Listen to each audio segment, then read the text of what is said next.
Muy buenos días, hoy es 4 de agosto de 2020, les habla Khalil Paduan Calderón, Colegio Técnico José Félix Restrepo. Hoy vamos a hablar de las cualidades condicionales y especiales. Vamos a enfocar el trabajo a las capacidades coordinativas y especiales desarrolladas con la implementación de la estrategia Aprende en Casa. Entonces, para empezar, debemos recordar que desde la implementación de la cartilla 2.0 nosotros tenemos dos componentes.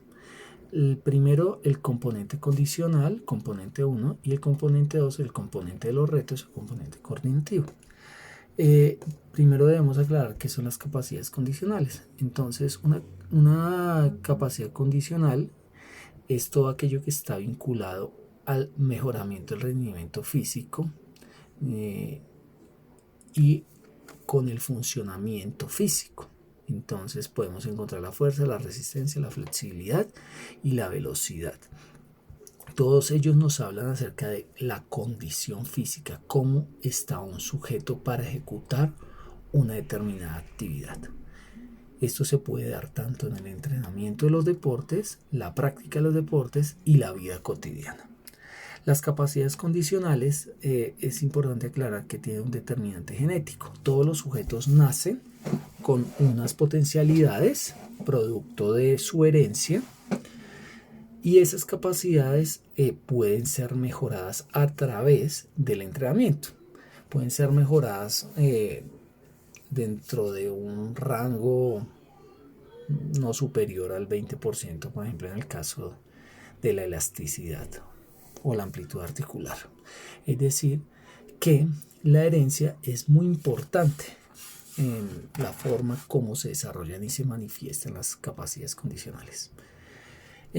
Las capacidades coordinativas hablan sobre la forma como los sujetos regulan y direccionan sus movimientos. Por supuesto tiene un determinante genético, pero es aún más importante el determinante praxeológico. Quiere decir que entre mayor entrenamiento yo le dé a las capacidades coordinativas, mejores van a ser los resultados que yo puedo conseguir. Entonces las capacidades coordinativas se pueden definir como una forma regulada y direccionada en que se realizan los movimientos conforme a un objetivo que ya ha sido seleccionado. Estas se desarrollan con base en las cualidades físicas que ya mencionamos: velocidad, fuerza, resistencia, velocidad. Las capacidades motrices de esta manera se interrelacionan entre sí y solo se hacen efectivas a través de su unidad, pues en la ejecución de una acción motriz el individuo tiene que ser capaz de aplicar un conjunto de capacidades para que esto se realice con un alto nivel de entrenamiento. Entonces, son las capacidades coordinativas las que me permiten expresar de una forma mucho más adecuada las capacidades condicionales. Por medio del entrenamiento yo voy a poder organizar y expresar de mejor forma los movimientos para ser muchísimo más efectivo. Las capacidades coordinativas se pueden dividir en generales, especiales y complejas. Las capacidades especiales son la capacidad de orientación, el equilibrio, el ritmo, la anticipación, la diferenciación,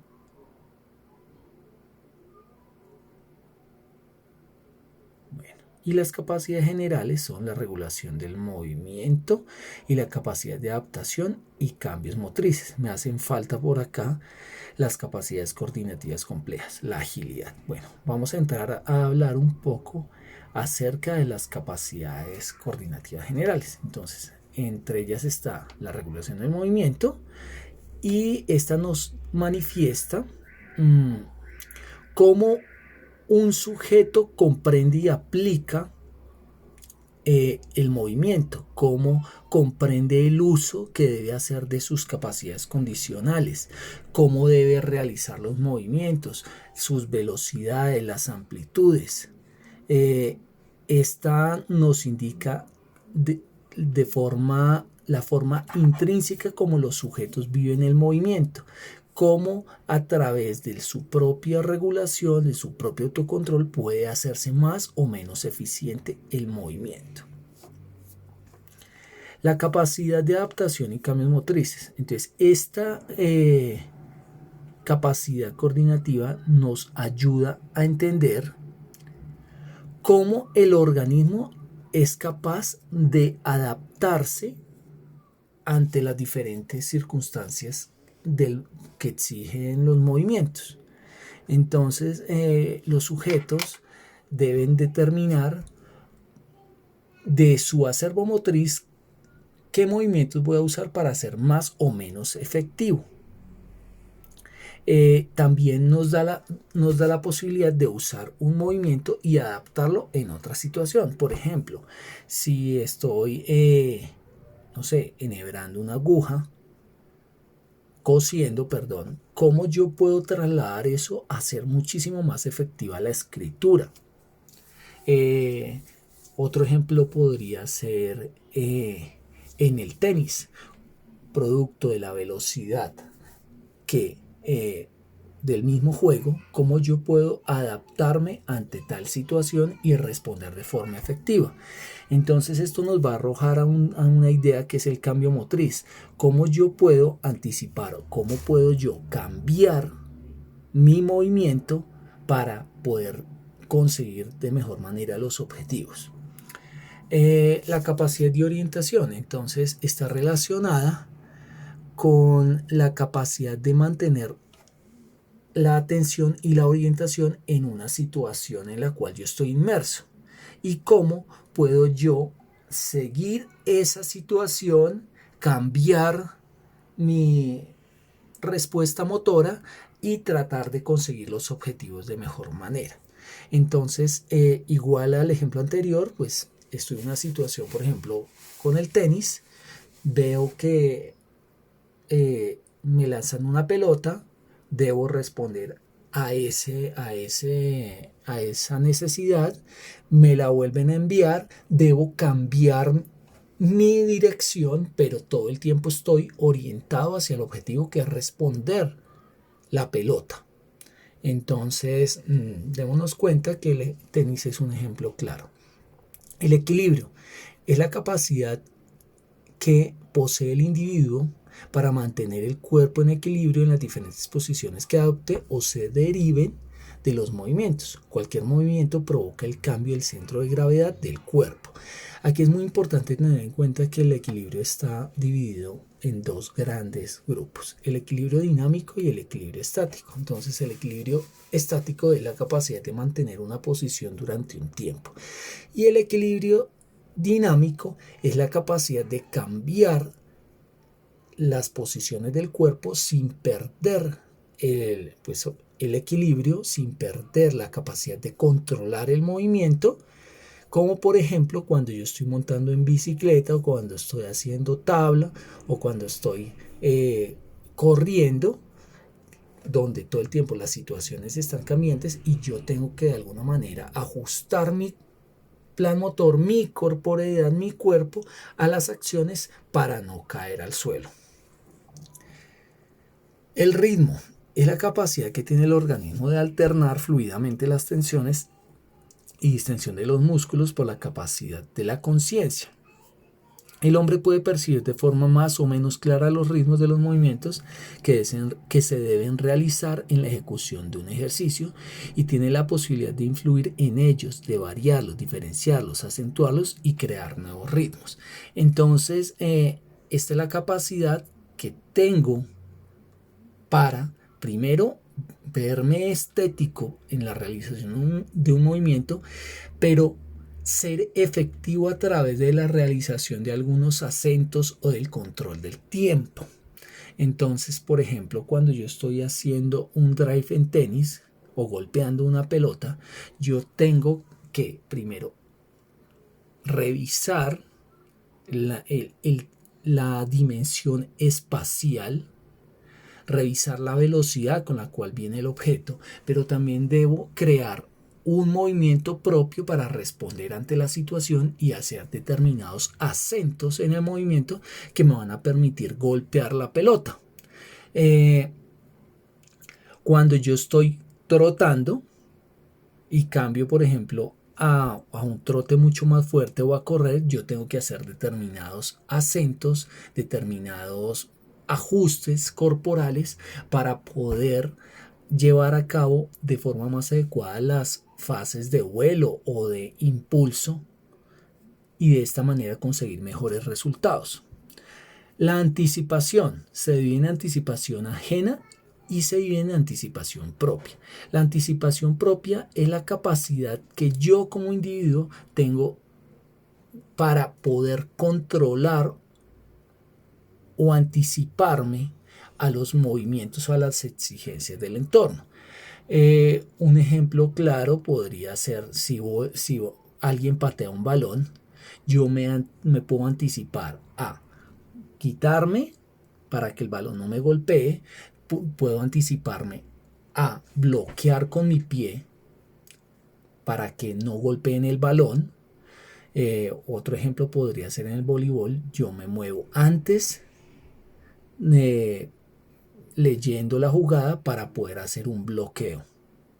Eso está por supuesto muy relacionado con la anticipación ajena y es qué es lo que va a hacer el otro sujeto para conseguir su objetivo y qué debo hacer yo para anticiparme a que consiga ese objetivo. El mismo ejemplo nos podrá servir el del voleibol.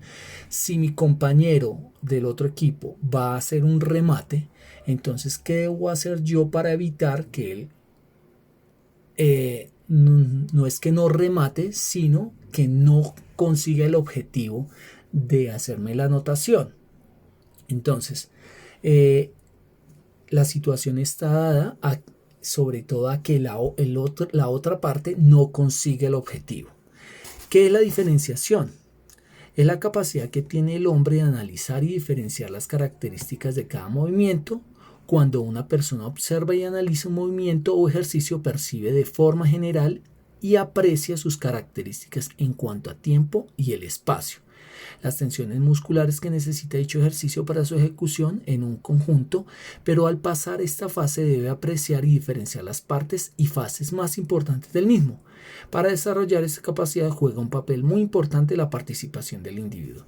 Entonces, primero cabe recalcar que para poder desarrollar de forma efectiva las capacidades condicionales, los sujetos deben participar frecuentemente. Entonces, entre más se participe en las actividades, pues más desarrollo se va a lograr en dichas capacidades. La diferenciación entonces está muy relacionada con esa capacidad de estar en las actividades. Ese estar en las actividades nos va a permitir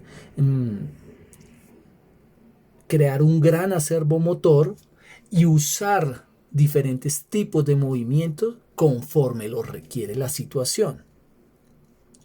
Entonces, la participación está muy relacionada con esa expresión, con la anticipación propia que tienen los sujetos. ¿Por qué? Porque yo reconozco un movimiento y sé qué tipo de respuestas puedo hacer ante ese movimiento. Lo mismo pasa con los estímulos. Yo recibo un estímulo y puedo hacer uso de diferentes movimientos para conseguir un objetivo. La coordinación. Entonces, la coordinación es la capacidad que posee un sujeto de combinar una estructura única en una estructura única varias acciones. Esta capacidad está estrechamente relacionada con las demás capacidades coordinativas y esta es muy importante, producto de los cambios típicos que presenta el hombre en su desarrollo, o sea, en la niñez, la juventud, la adultez y la vejez. En el desarrollo de ella juega un papel importante la capacidad de anticipación. Entonces la coordinación, pues, en resumen, es esa capacidad que yo tengo de organizar una ruta motora y de ejecutarla. Si yo comprendo cuáles son los pasos que debo seguir para llegar a un objetivo, pues voy a poder organizar de mejor forma mi plan motor.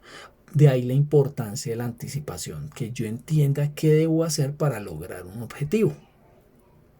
Entonces, volviendo al voleibol, si mi compañero me colocó el balón para hacer un remate, entonces yo debo saber anticipadamente qué debo hacer para poder rematar exitosamente el balón.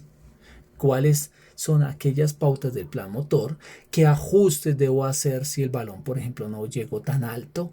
En fin, es una lectura asertiva de cuáles son las condiciones reales y contextuales y una respuesta frente a las situaciones. Ahora sí, nos vamos con las capacidades coordinativas complejas. Vamos a hablar de la agilidad. Entonces, la agilidad básicamente es la capacidad que tiene el individuo para solucionar de forma veloz los diferentes retos o tareas motrices que están trazados o que están planteados en determinado contexto. Entonces, la capacidad, la agilidad, perdón, es producto de un proceso de exposición continua ante una situación. En la medida que yo me exponga más a una determinada situación, pues mis respuestas van a ser mucho más rápidas, van a ser muchísimo más ágiles. Esa agilidad está asociada a la capacidad anaeróbica, al uso del sistema energético anaeróbico, porque son actividades muy cortas, respuestas muy cortas, donde yo voy a privilegiar que se use los sistemas sinergéticos que tienen que ver con la fosfocreatina y con el glucógeno muscular. El aprendizaje motor es la capacidad que posee el hombre de dominar en el menor tiempo posible la técnica de nuevas acciones motrices. Ella está determinada en primer lugar por las particularidades individuales de asimilación de cada sujeto y por la dirección del proceso de enseñanza-aprendizaje. Entonces, el aprendizaje motor tiene mucho que ver, primero, con el potencial genético, segundo, con la disposición que tienen los sujetos ante los nuevos retos de movimiento, tercero, al histórico que tienen los sujetos, es decir, a su percepción frente al movimiento y frente a su propio yo. Un sujeto que tiene un acervo motriz más amplio va a poder enfrentarse de forma más exitosa ante diferentes situaciones motoras. Entre más acervo motor, entre más disposición se tenga frente al aprendizaje y mayor experiencia, más cortos van a ser los tiempos de aprendizaje motor y se puede entrar en estadios ya de perfeccionamiento motor. Ahí encuentran la bibliografía. Entonces, muchachos, pues este es el material base para que ustedes entiendan cuál ha sido el trabajo que se ha realizado en esta segunda cartilla y qué es lo que se va a realizar en una futura versión 3.0. Entonces, espero que el material les haya servido, que tengan un buen día.